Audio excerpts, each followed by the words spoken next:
¿Qué tal? Muy buenas tardes. Sean ustedes bienvenidos a esta conferencia.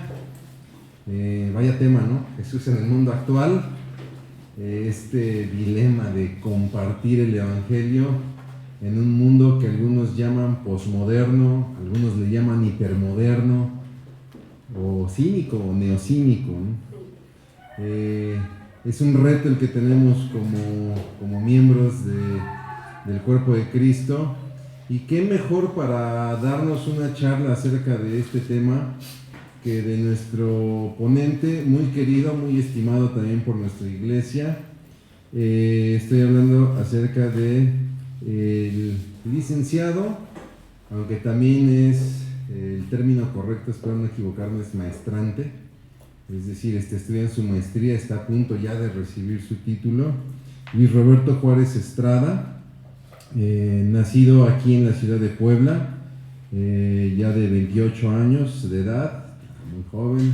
Es un gozo ver a gente tan joven como Dios lo está usando.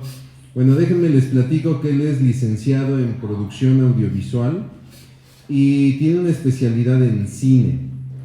Cursa el último cuatrimestre de la maestría que les mencionaba yo. Es una maestría en estudios bíblicos y teológicos en el Seminario Teológico de Dallas, una de las instituciones más importantes a nivel mundial sobre estudios teológicos. También él es un participante activo y me atrevo a decir muy valioso. No es que los otros no lo sean, ¿no? Pero Luis, tenemos la fortuna de contar con él en el ministerio de la Escuela de Desarrollo Cristiano, donde ha sido de mucha bendición. Sé que muchos de ustedes quizá han tomado clase con él, y es una pieza muy importante. De hecho, él es el que atiende, pues el que básicamente es nuestro, puedo decirlo así, nuestro curso estrella, ¿no? Que es el diplomado en teología. Él está en camino a salir al campo misionero, ¿no? En Europa y en África, para seguir sirviendo en este llamado que Dios le ha dado, ¿no? El pastor Muro, y perdón, también debo decirlo, el agradecer su presencia en nombre del pastor Arturo Muro, el pastor titular de la Iglesia Bíblica Torrefuerte. Me había pedido pues alguna charla o algo acerca del evangelismo, ¿no? Y yo, ¿quién? Y ya pues Luis es el especialista en esto. Y bueno, pues me da mucho gusto el poder contar con esta charla. Los dejo con Luis Roberto Juárez Estrada. Que lo disfruten.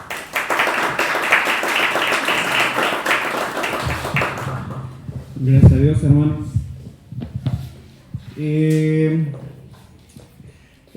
Hace unas semanas yo estaba platicando con mi hermana. A veces tenemos pláticas muy extrañas, entonces no se vayan a asustar, pero platicábamos un poquito sobre qué pasaría si tomáramos a Jesús y a los discípulos en su contexto original y de pronto aparecieran aquí, ¿no? ¿Cómo se desarrollarían en el mundo, ¿no? Saliendo de la casa en la que aparecieron, ojalá sea la mía, pero aparecieron y de pronto salen y ven pasar un coche, ¿no? Y ese susto, ese espanto, y de pronto les decimos, ¿no quieres hablar con alguien que está en otra parte del mundo? Y hacemos videollamada, ¿no? Y ellos viendo el celular, explorando qué sería, ¿no?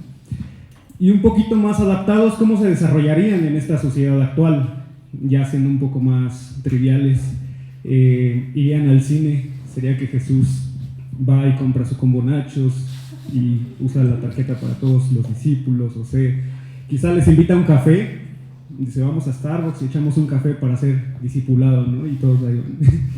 O quizá tendría su restaurante favorito, o recibirlo en casa y decir, Jesús, hoy hicimos filete a la diabla, y él, es que me pica, no me gusta, ¿no? Tendría algún alimento que quizá no le gustara. O por el otro lado, algo favorito, ¿no? Como hoy hicimos ensalada con yogur griego, nueces, pasas, y que dijera, mi favorito, ¿no? ¿Cómo se desarrollaría? Pero yendo a temas más profundos, en su propósito original, ¿cómo interactuaría? ¿Cómo evangelizaría? ¿Cómo desarrollaría su propósito, ¿no? Y justamente eso, al pensar en esta situación, evidencia la imagen que tenemos de Cristo contrastada con la imagen del Cristo bíblico. ¿Okay? Si ponemos esta imagen que nos hicimos de Jesús en el mundo actual comparada con Cristo bíblico, el Cristo real, el original, hay una brecha enorme, ¿no? Quizá estamos equivocados en suponer ciertas cosas de cómo sería por nuestro desconocimiento de Cristo, de las Escrituras, de cómo realmente es Él. Entonces, esto pone una barrera muy grande y cierra la puerta completamente a evangelizar, porque no sabemos cómo es Jesús. Entonces, ¿cómo vamos a hablar de alguien que no conocemos, que no sabemos sus pasos, su orden, su lenguaje, su origen, sus amistades, su carácter, lo que comía, lo que bebía, ¿no? Sus miedos? ¿Cómo vamos a hablar de alguien que no conocemos realmente? Y eso es lo que sucede en la época actual, ¿no? ¿Cómo evangelizamos en un mundo que desconoce a Cristo? Incluyendo a la iglesia, incluyendo al cristianismo. Entonces, yo sé que esto se llama Jesús en el mundo actual, pero vamos a dividir esta parte en dos secciones, ¿okay? Porque para entender lo que está sucediendo en el mundo actual, tenemos que explorar la historia del pueblo de Israel y después del cristianismo hasta el día de hoy. Entonces, si me permiten, esta primera parte va a ser muy académica. Va a haber muchos datos, muchas fechas, muchas cosas que si no las pueden guardar ahorita, no se preocupen, va a quedar la grabación en la página de Torrefuerte en YouTube. Si alguien quiere las diapositivas, podemos hacer una lista y después les pasamos la información. Y si quieren tener una conversación ya más personal, algunas dudas que tengan ya más profundas, podemos sentarnos a platicar, ¿no? Pero ahora tratemos de llevar el hilo. Si alguien tiene una duda, porque voy muy rápido, me frena ahí. Y vamos a explorar lo que nos ha llevado al mundo actual. Vamos a hacer después un break y pasaremos entonces al evangelismo ya en lo que hemos aprendido en la primera sección. Entonces, ¿listos? ¿Cómo se desarrolla Jesús en el mundo actual? Y teníamos algunas propuestas aquí acerca de su comida favorita. ¿Le gustaría manejar o preferiría caminar? ¿Se compraría una bici? Tendría quizá... imagínense que ellos supieran que se puede tomar un avión y llegar a otra parte del mundo, que supieran el conocimiento que ahora tenemos del universo y las estrellas, que en ese tiempo no tenían, ¿no? Que la Tierra es redonda, que hay un continente que ellos no conocían. Pablo dice, quisiera llegar a España, y una de las razones por las que él quería llegar a España es porque para él eso era el fin del mundo, ¿no? Porque ahí llegaba a la punta de lo que ahora es Europa y seguía el Mediterráneo, ¿no? Entonces dice, esto es el fin del mundo y ya, cumplí con el mandato del Señor de hasta los confines de la tierra, ¿no? ¿Y qué diría si le dice el Señor, oye, ¿qué crees? Es que te falta un continente que no han descubierto ya. Y vamos primero al pueblo de Israel. ¿Quién ha leído el libro de Jueces? Todos, ¿no? Éxodo al menos. Bueno, entonces viene un proceso de el pueblo de Israel saliendo de Egipto para tener su propia nación, ¿no? El pacto con Abraham ofrecía tres cosas. Una es una generación numerosa, ¿no? Número dos, una tierra propia, un territorio que ellos puedan habitar como nación. Y tercero, ser bendición para las naciones de la tierra. Entonces esas tres cosas era conformar una nación. Y en el Éxodo ellos empiezan a caminar dirigidos hacia lo que era Canaán. Y el Señor les entrega toda la tierra de Canaán y les dice, tú solamente tienes que ir y hacer los procesos que el Señor va demandando con Josué en la estrategia militar, ¿no? Pero llega un punto en el que Josué ya es viejo y entonces el pueblo de Dios dice como que ya estamos cómodos aquí y si le frenamos con las conquistas, ¿no?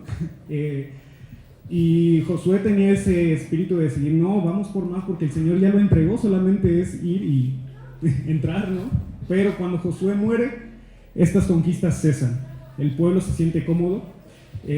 Incluso dos de las tribus que podían cruzar el río y conquistar la tierra que se les fue asignada, dicen, ¿será que nos podemos quedar aquí?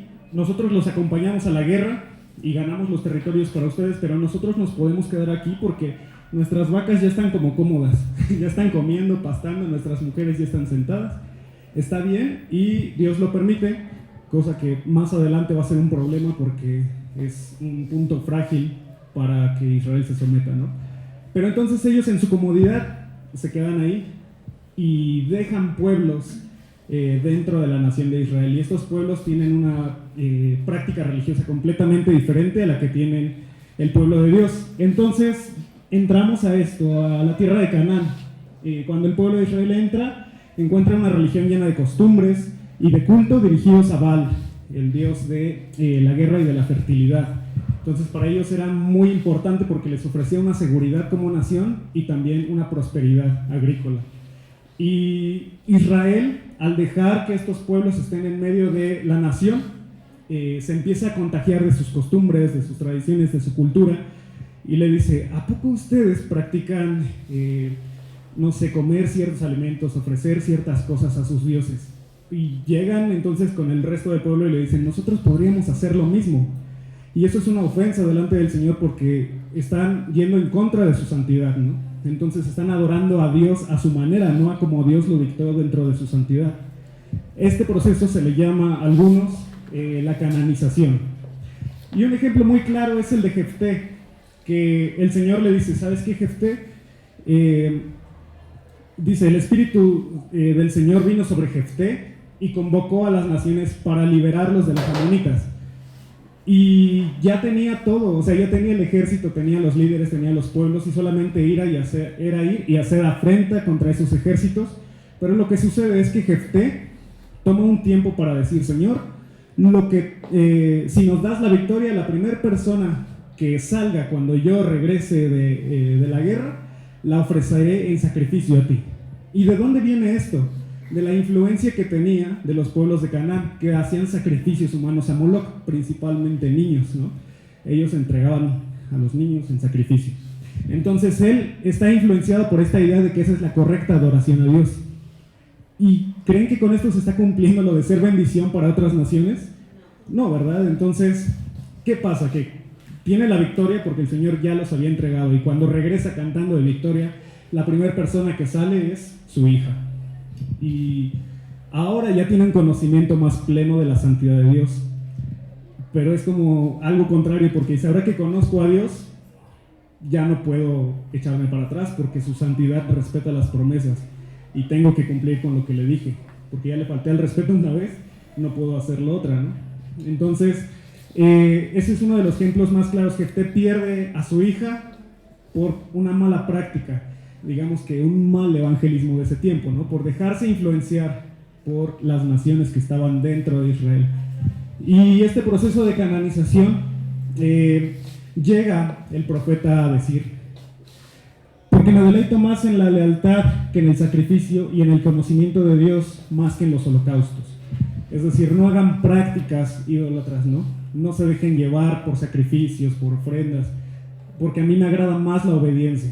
Entonces aparentemente el pueblo tiene ya el mensaje que se debe compartir, pero permanece en su pecado, hasta que llega entonces Jesucristo, y llega con declaraciones como: el reino de Dios se ha acercado, el mensaje de salvación que tenemos que dar, ¿no? Y de hecho dice que Jesús viene y empezaba a predicar: el reino de Dios se ha acercado, arrepiéntanse y crean en el evangelio, en el mensaje que les estamos compartiendo.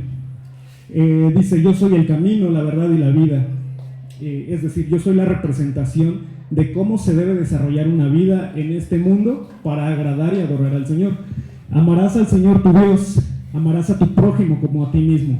Es una manera sencilla de vivir. En esto se resume toda la ley y los profetas, ¿okay? Enseñándoles a guardar todo lo que les he mandado. Esto es, en otra versión dice: enseñándoles a obedecer.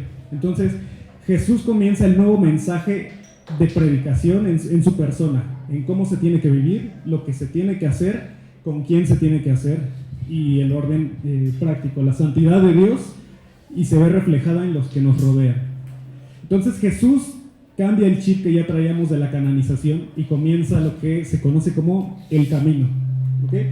Entonces vamos a encontrar varios versículos que nos hablan sobre el camino, haciendo referencia al estilo de vida que Jesús nos enseñó aquí en la tierra, ¿no? Entonces dice: se comparte el mensaje de el camino, o defendieron lo que se había dicho acerca de el camino, o hacían referencia a el camino. Y cuando decían el camino, queda claro quién había dicho: yo soy el camino, la verdad y la vida.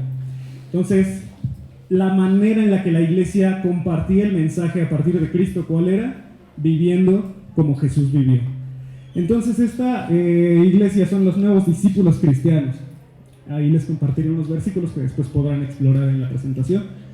Dice, esto del camino es una nueva forma de vivir que con su justicia, indirectamente o quizá directamente en algunos casos, criticaba el funcionamiento del Imperio Romano.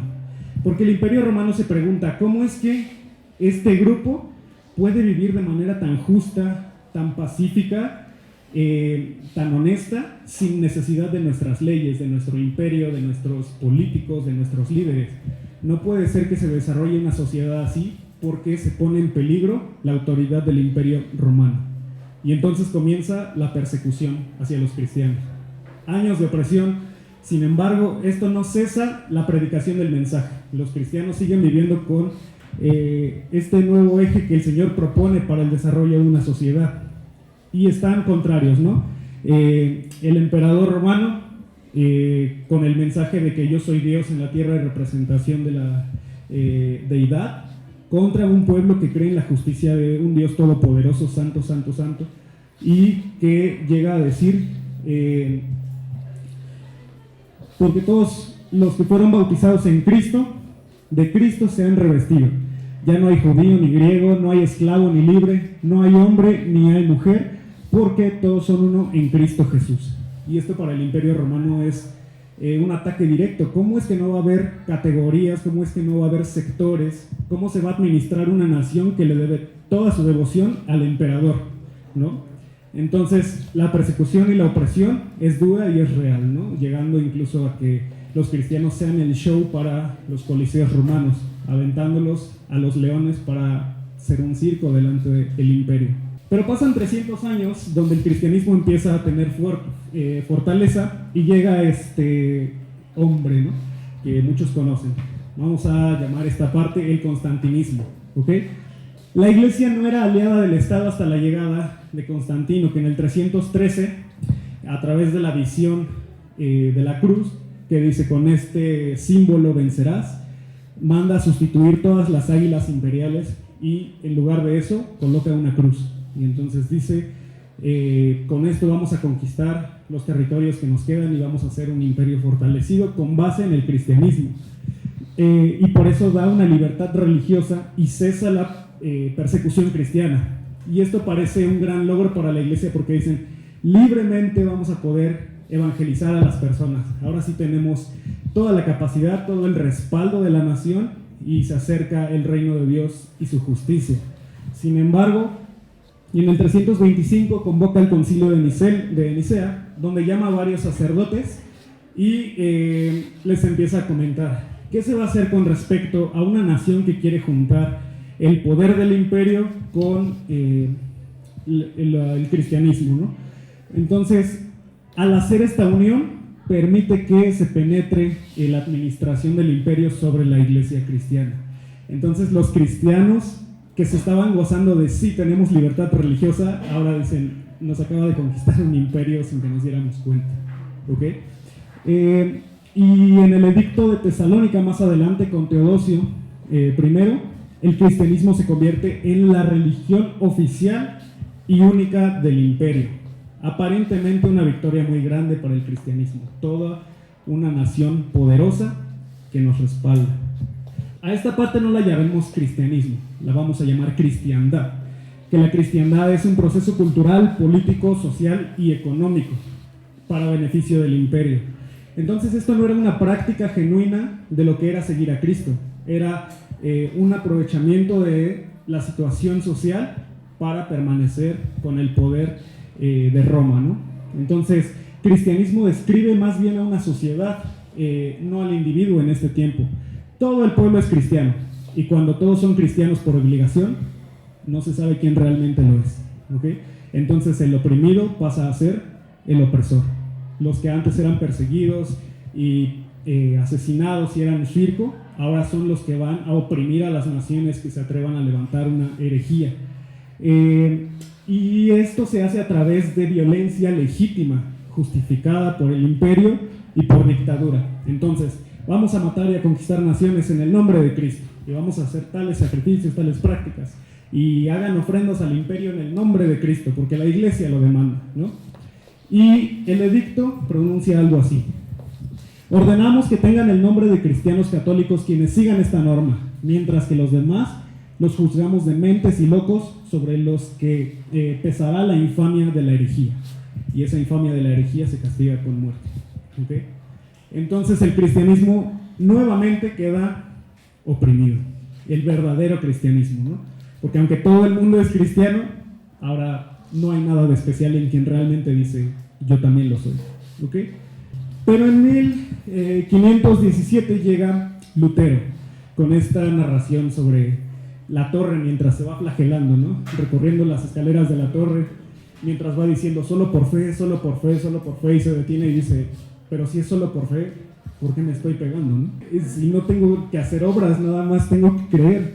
Y entonces divulga la venta de indulgencias por parte de la Iglesia Católica en las 95 tesis. Esto porque la Iglesia quería construir la Capilla Sixtina y centralizar el poder, ¿no? Entonces proclama un mensaje nuevo, las 5 solas, que no sé si alguien las ha escuchado, pero en resumen es prácticamente esto: solo gracia. Dios no está en venta, no va a pedir indulgencias, no pide sacrificios, no pide ofrendas. Es por gracia, porque si no fuera por gracia, la obra de Cristo no tiene sentido. Entonces Dios no es Dios, porque no es tan poderoso como para cubrir la salvación de las vidas por completo. Y la salvación es un regalo, ¿no? La sola fe, la sola confianza plena en Cristo Jesús, no en santos, no en figuras o imágenes, solamente en el camino, lo que nos enseñó Cristo Jesús. Solo Escritura. Va a haber un libre acceso a la Biblia, porque antes no lo había, y entonces viene la imprenta y se empieza la distribución del libro, primer libro utilizado, que es la Biblia, ¿no? Que antes ya había algunos panfletos, pero como tal el libro es la Biblia. Y se reconoce que la palabra es inspirada por Dios sin intermediarios, ¿ok? No necesito que un sacerdote me lea la Biblia y se la lleve. Yo puedo tener un libre acceso y tener un estudio profundo de ella. Solo Cristo, también sin mediadores, podemos acceder al Padre en Cristo Jesús, no por un sacerdote, por una confesión o por dogmas. Solamente Dios con nosotros, ¿ok? Y solo a Dios la gloria, a Dios al lujo humano, a las vestimentas sacerdotales. La gloria es solo de aquel que la merece, ¿ok? Entonces se derriba todo el orgullo humano, todo el orgullo de la iglesia cristiana, de la cristiandad, para dar una reforma y volver a formar lo que era el origen del cristianismo. Y aquí la iglesia empieza a celebrar y tiene un nuevo mensaje que compartir. Vamos a evangelizar porque ya tenemos una nueva idea clara de lo que es el mensaje de Dios. Pero cuando quieren evangelizar, algunos argumentan contra Martín Lutero, Juan Calvino y algunos reformadores y dicen, muy bien tu reforma, pero nada más estudiaste un versículo. ¿Qué va a pasar con el resto de la Biblia? Y la razón los empieza a dominar y llegan a profundizar en las escrituras hasta la pregunta de ¿Adán tenía ombligo? Casi, ¿no? Entonces van avanzando en sus cuestionamientos y de pronto generan tantas ideas, tantas teorías, tantas dogmas, tantas posturas, que cuando se quiere evangelizar, la iglesia cristiana reformada dice, ¿y qué vamos a enseñar? ¿Cuál de todas estas posturas es con la que vamos a salir al mundo a decir que Cristo tiene autoridad? Mientras la iglesia cristiana reformada trata de definir esto, por el otro lado, la cristiandad sigue avanzando, ¿no? Entonces hay un tiempo aparentemente perdido para el evangelismo, pero un desarrollo grande para la teología, porque fue cuando más posturas empezaron a salir. Y llegamos más de 200 años después, en 1790, a la Revolución Francesa, donde la misma opresión de la cristiandad cansa a la gente, porque está produciendo una desigualdad social, desigualdad en cuanto al género, y la gente dice, ¿será que sí hay Dios? Porque ¿cómo es que el rey está viendo la pobreza y él está haciendo fiestas con lujo y decimos que Dios es el que lo escogió. Uno de los dos debe estar mal, o el rey o Dios. Entonces alguien se atreve a decir, ¿y si no hay Dios? ¿Y si probamos derribarlo? Y entonces se genera la Revolución Francesa. En 1789 se promulga la Declaración de Derechos del Hombre y del Ciudadano, que sirve de base a nuevas declaraciones durante los siguientes siglos. Pero esto ya sin considerar la figura de autoridad de Dios, mucho menos de la iglesia, mucho menos del cristianismo. Ya es algo centrado en el hombre. Y más adelante, los hombres, las mujeres hicieron una gran labor en la Revolución Francesa. Pero de pronto, cuando se consigue esta revolución, le dicen a las mujeres, gracias por su ayuda, vuelvan a la cocina, ¿no? Entonces, sale Olympe de Gouges, que fue la precursora del feminismo, y dice, no, si ustedes tienen una declaración de derechos para el varón, también nosotras vamos a hacer nuestra declaración. Pero el Código Napoleónico de 1804 confirma la derrota del feminismo de esa época y dice, toda la ventaja de la revolución, el mérito y el resultado y los beneficios se asignan al varón, que va a tener poder sobre la mujer. Y entonces ya tenemos una mente feminista desde la Revolución Francesa, ¿no? Y con la Ilustración después viene el deísmo, un Dios que sí creó en el mundo alguna vez, pero después no volvió a aparecer. Y entonces, ¿a quién le queda resolver el mundo? Al hombre, ¿ok? Entonces viene la guerra y Nietzsche hace una declaración que quizá algunos de ustedes la han escuchado, ¿no? Dios está muerto. Y empieza toda la formación del hombre. Empiezan desarrollos sobre las nuevas sociedades, sobre la nueva política, nuevas naciones. El pueblo de Israel ya, no sé quién se acuerde, pero aquí somos Europa generando su nueva revolución, sus nuevos pensamientos, sus nuevos ideales. Y cuando llega la guerra, empieza un nacionalismo, ¿okay? La defensa de los territorios, de los pensamientos, de los orígenes, la raza aria. Y nada más para tener una idea, en la Primera Guerra Mundial se pierden alrededor de 10 millones de vidas y 20 millones quedan heridos. Y si este número ya suena un poco alarmante, cuando llega la Segunda Guerra Mundial ya son 80 a 100 millones de muertes. Entonces, el hombre está generando un caos político-social que está destruyendo su propia existencia sin la contemplación de Dios, porque Dios está muerto. Sin embargo, cuando termina la guerra, la Segunda Guerra Mundial, sale una pregunta: ¿cómo hablar de Dios en un mundo tan devastado por el hombre? ¿Okay? Porque se quería evangelizar, pero no se sabía cómo. ¿Cómo llego a decirle a la gente Dios es real y Dios te ama? Y que volteen y vean 100 millones de muertes, ¿no? Entonces, Bruno Bettelheim, que es un autor del psicoanálisis, dice, se quería educar a las naciones. Entonces, después de la guerra, plantamos escuelas y vamos a educar a los niños. ¿Cómo los educamos? Y la mayoría de las propuestas era con la Biblia, con la Biblia, con la Biblia. Pero había un problema. ¿Cómo le hablas a un niño que no ha experimentado una genuina infancia sobre quién es Dios? ¿Okay? ¿Cómo le puedes decir Dios te ama y crece en obediencia y en justicia cuando sus 10 años de vida los pasó en una guerra? Cuando vuelve a casa y está destruida, cuando perdió a su madre, cuando su padre no tiene una tierra. ¿Cómo les enseñamos a los niños acerca de Dios si solamente vamos a crear un odio y un rechazo hacia la teología, hacia el conocimiento pleno de Dios? Entonces surgen los cuentos, ¿okay? Y aquí es donde se empieza a hacer uso de Caperucita Roja, de Cenicienta, de Blancanieves. Y aunque estos cuentos parecen inofensivos, mucho de eso tenía intervención del psicoanálisis, ¿no? Entonces, para explicar el desarrollo sexual de la mujer, se explica Cenicienta, con un zapato que no entra y que entonces tiene que ser roto el pie para que sangre y entonces pueda encajar el zapato, ¿no? Y entenderemos la interpretación. Y cada cuento tiene una interpretación diferente. Y cuando se ha entendido el cuento, entonces las personas quieren ya ingresar la Biblia con narraciones bíblicas contadas como cuentos.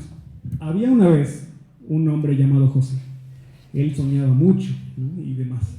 Entonces se empieza a perder la verdadera autoridad bíblica porque el humano lo narró a su conveniencia. Pero por otro lado, la idea de estos cuentos de hadas empieza a generar monstruos, empieza a generar justamente hadas, seres místicos especiales, y da lugar a que el hombre se pregunte: ¿y si existe algo más? ¿Y si existen fantasmas? ¿Y si existen energías? ¿Y si existen hadas y gnomos? Y entonces da lugar al misticismo, porque si de por sí ya había un ocultismo, ahora ya tenemos un misticismo, ¿no?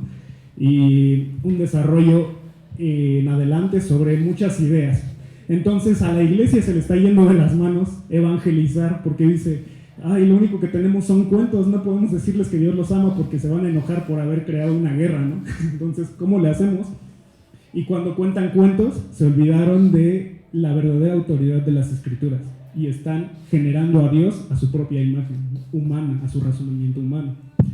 Entonces, hay un desarrollo en los próximos años sobre hippies y libertad y amor y paz, y entonces los cristianos dicen: por aquí podemos entrar. Y entonces empieza: Dios te ama, sonríe, Jesús está contigo, y toda una ola de mensajes simplistas, ¿no? Como de Dios te perdona y te recibe entre sus brazos de amor y te carga, ¿no? Y empezamos con mensajes que han resumido lo que está sucediendo.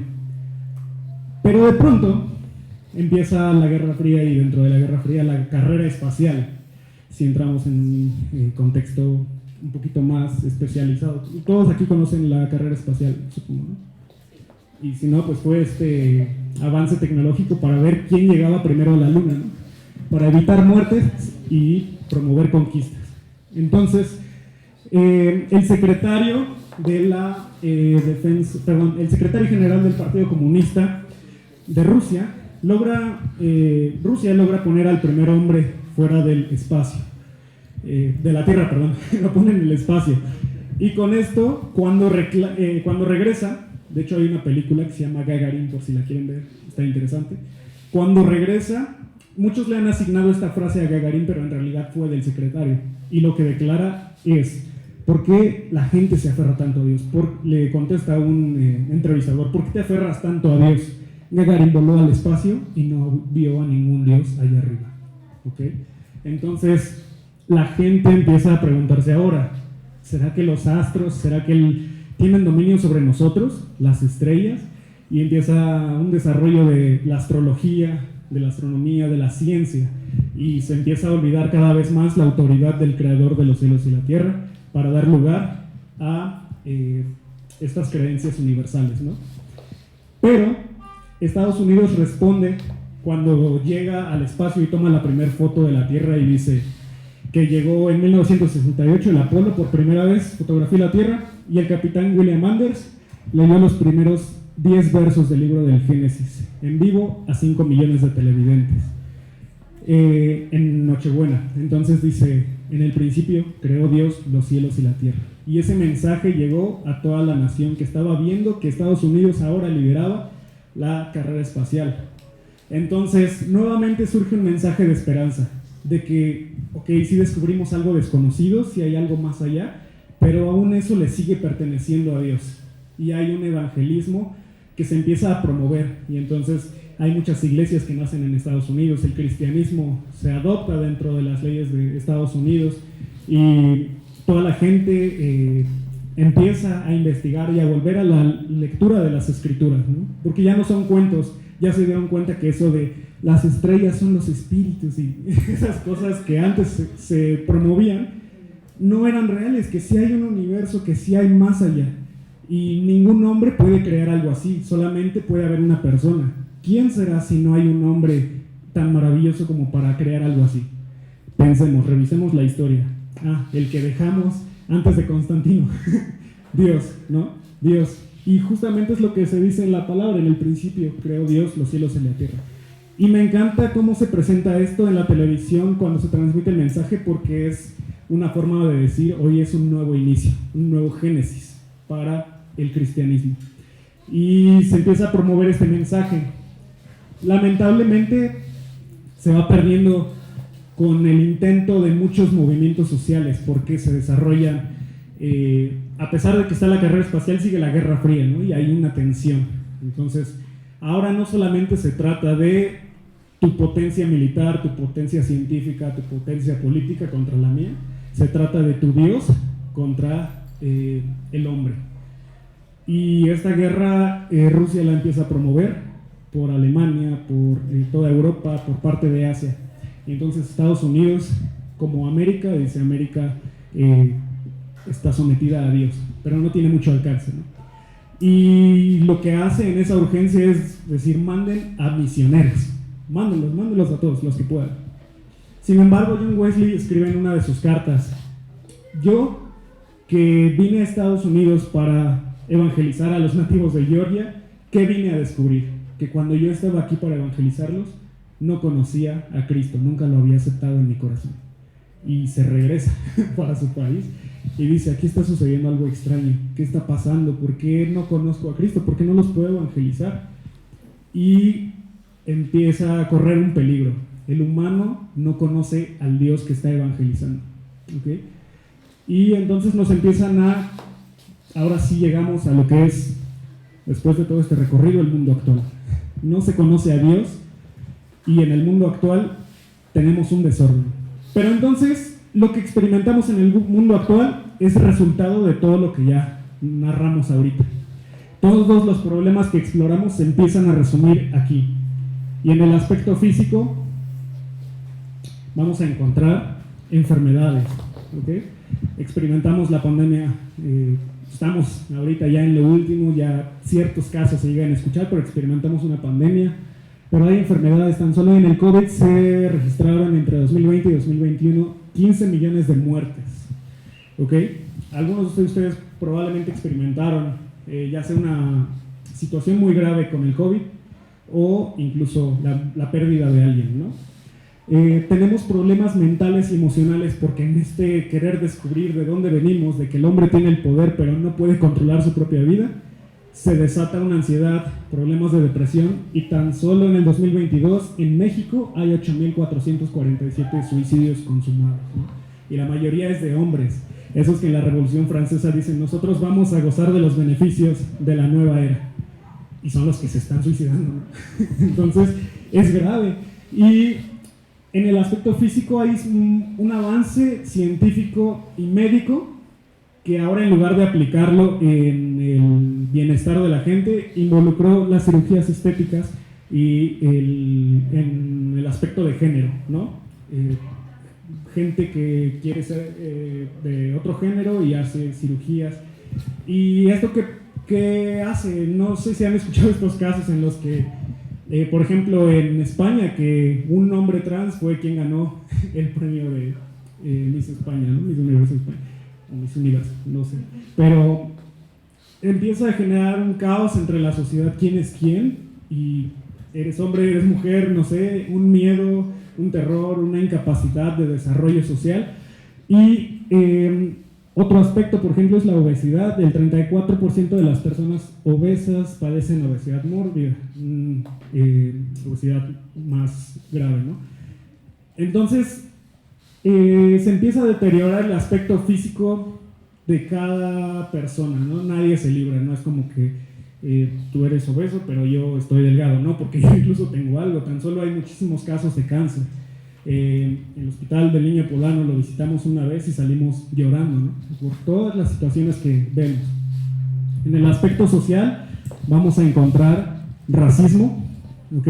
Y eso es otro de los resultados que dejó el proceso de apartheid, las panteras negras, y de hacer una segregación racial, como que Estados Unidos dijo, yo liberé a los judíos a costa de los negros, ¿no? Entonces empieza ahí un problema. Y tenemos también la inteligencia artificial, algo que su creador dice, no sé qué va a pasar con el mundo porque creo que acabo de crear un monstruo, ¿no? No sé qué va a suceder y tengo miedo. Si yo fuera ustedes no me involucraría. Y pasó lo mismo con la bomba atómica, ¿no? Cuando Einstein dice, el problema de la bomba atómica no está en la bomba, está en el corazón del hombre, ¿okay? Tenemos casos de discriminación por diferentes circunstancias, por personas que tienen síndrome de Down, autismo, por niveles sociales. Tenemos el feminismo, que se está desarrollando ahora con un enfoque diferente al que se tenía en la Revolución Francesa, y entonces ahora hay un conflicto entre géneros, ¿no? Hombres y mujeres, y ver la superioridad y luchando. LGTBIQ+, para ahorrarnos el abecedario. Okay. Los medios audiovisuales, si se dan cuenta, ahorita hay una situación interesante en el cine, el que estudia cine, pero Disney contrata a una encargada de inclusión, ¿okay? Para que en todas sus películas aparezca algo acerca de LGTBIQ+, ¿no? Y empiezan a saturar todo el cine y la industria de este contenido, y de pronto sale Mario Bros. Y tiene un éxito rotundo, ¿no? Y entonces Disney dice, ¿por qué Mario Bros nos ganó si somos incluyentes? Despidan a la encargada de la inclusión y la despiden. Pero ahora, ¿qué está sucediendo? Que el cine dejó de ser estas historias originales, creadas, escritas para renovar, y tenemos películas como Flaming Hot, Barbie, Mattel ya encargó toda una línea de producción, Air, y entonces estas pelis ahora son mega comerciales, ¿no? Y los medios audiovisuales van a aprovechar estas industrias gigantescas, televisión, redes sociales, cine, para tener un alcance con el mensaje que ellos deseen, ¿okay? Y la violencia, tan solo en el 2022 hubo unos 962 feminicidios, más o menos 10 menos que el año anterior, victoria, ¿no? Según, pero eso solo en México. Y a veces por estar en México decimos, la situación está terrible aquí. Pero cuando hablas con gente de otros países, te dicen, no, aquí también hay feminicidios, y aquí también mataron a un sector homosexual, y aquí persiguieron a un cristiano y lo apedrearon. ¿Por qué? Porque iba orando. ¿En voz alta? No, iba moviendo los labios. Y tú dices, ¿qué onda? ¿Por qué hay tanta violencia en el mundo, no? Resultado de toda esta revolución del hombre, de estamos cansados del cristianismo, ¿no? Ok, otro aspecto que nos dejó toda esta historia es el aspecto personal. En la identidad, ya nadie sabe quién es, quién quiere ser, a qué se debe dedicar. La vida es muy corta y tengo que hacer una sola cosa en esta vida y no sé cuál es mi propósito, y hay un desarrollo que no se alcanza a concretar. Las redes sociales, qué contenido utilizo, qué contenido subo, cómo proyecto mi imagen. No sé si se han dado cuenta que los jóvenes de hoy tienen Instagram con 2000 seguidores, pero nada más 2 fotos. O suben una foto y la eliminan a las 2 semanas, porque le tienen miedo a los likes, a que no fui suficientemente popular. Quiero causar un misterio, que no sepan de mi vida y que me busquen, ¿ok?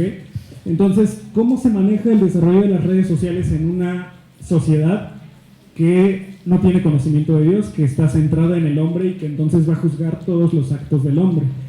En la música, ¿cómo se proyectan los mensajes en la música? ¿Qué es lo que cantamos?